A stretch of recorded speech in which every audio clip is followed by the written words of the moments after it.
आज मैं आपके सामने सिक्किम की सुंदरता के बारे में विवरण करना चाहूँगा।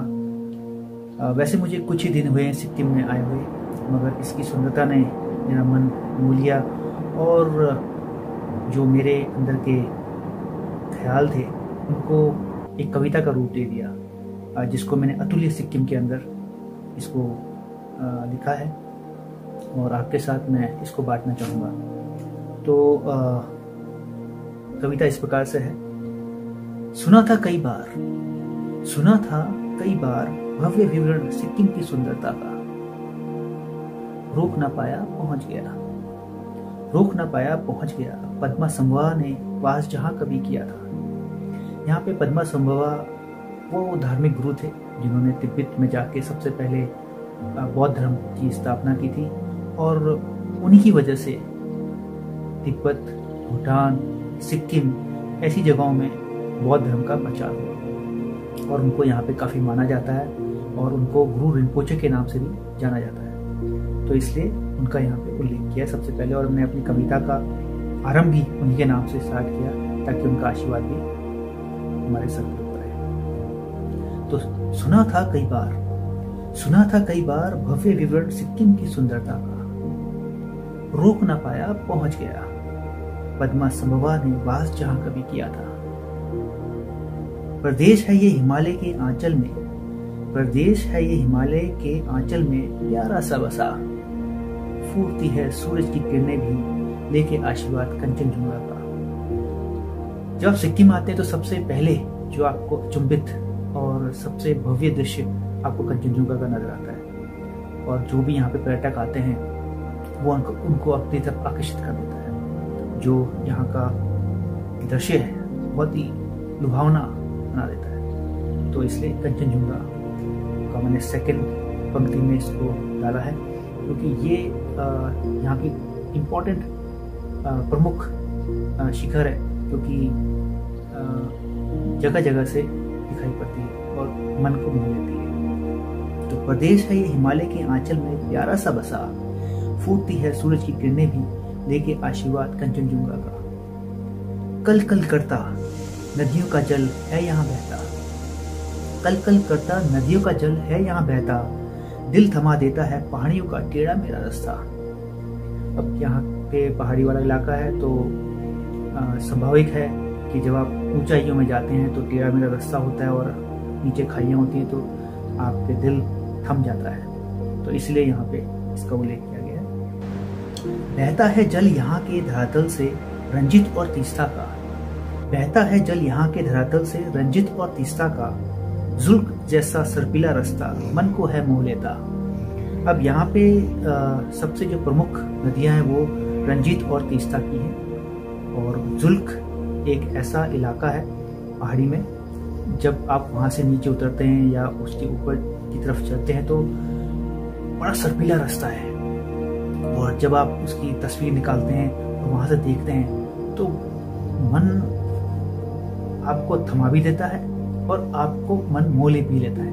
तो ऐसी ही उसकी दृश्य आपको मिलता है जुल्क से। सुना था कई बार, तो दोबारा पंक्तियां रिपीट कर रहा हूं।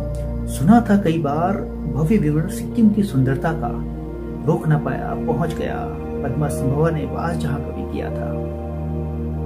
महसूस होता है एक अलग ही रूहानी वजूद सा जब नम करता हूं मस्तिष्क यहाँ गुम्पा में अपना। जब भी मैं किसी गुम्पा में जाता हूं और वहां पे थोड़ी देर अपना मस्तिष्क टेकता हूं और एक अलग ही अंदर फीलिंग सी आती है, एक शांति सी मिलती है इन गुम्पा में जाके। एक स्पिरिचुअलिज्म जिसको कहते हैं वो भावनाएं आपकी उजागर होती है। तो बड़ा एक शांतिपूर्वक और मन को शांत करने वाली वातावरण आपको वहां मिलता है गुम्पा के अंदर। आगे बढ़ूंगा। स्वर लामाओं का और आवाज साजों की बिखरता है संगीत असीम सा। ओम माने पद्म हुम के मंत्र का जाप देता है दिव्य आशीर्वाद सीता बुद्ध का। और जब आप गुम्पा में शांतिपूर्वक बैठे होते हैं और मन में एकदम प्योर से आपके थॉट्स आ रहे होते हैं, और उसी वक्त जब लामाओं का मंत्र जाप होता है और उसमें ओम माने पद्मे हुम का जब मंत्र चल रहा होता है तो एक अलग ही आपके अंदर तरंगे आती हैं और एक आपके अंदर फीलिंग्स जो उजागर होती हैं वो बयान करना बहुत मुश्किल होता है। कभी आप इसको गुम्पा में जाइए और जब मंत्र जाप हो होते हैं उनके साजो बज रहे होते हैं तो एक अलग ही आपके अंदर फीलिंग्स उजागर होती हैं। तो ये आप जरूर आइएगा और यहाँ पे महसूस कीजिएगा। तो ओम माने पद्मे हुम का मंत्र का जाप देता है दिव्य आशीर्वाद बुद्ध का। घूमता हूँ फिरता हूँ अनजान राहों में तन्हासा, घूमता हूँ फिरता हूँ अनजान राहों में तन्हासा, खामोशी भी महसूस देती है जैसे कोई मेरा यहाँ हमसाया। और जब यहाँ अकेले भी अगर आप घूमोगे तो आपको लगेगा कि आपके साथ एक आपका खुद का साया साथ में चल रहा है और आपको अकेले होने का महसूस आपको कभी महसूस नहीं होगा। यहाँ का नेचर, यहाँ की पेड़ पौधे आपके साथ चलते हैं, ऐसा लगता है कि वो आपसे बात कर रहे हैं और एक लगेगा आपको कि आप पूरे नेचर के साथ एक बन चुके हैं।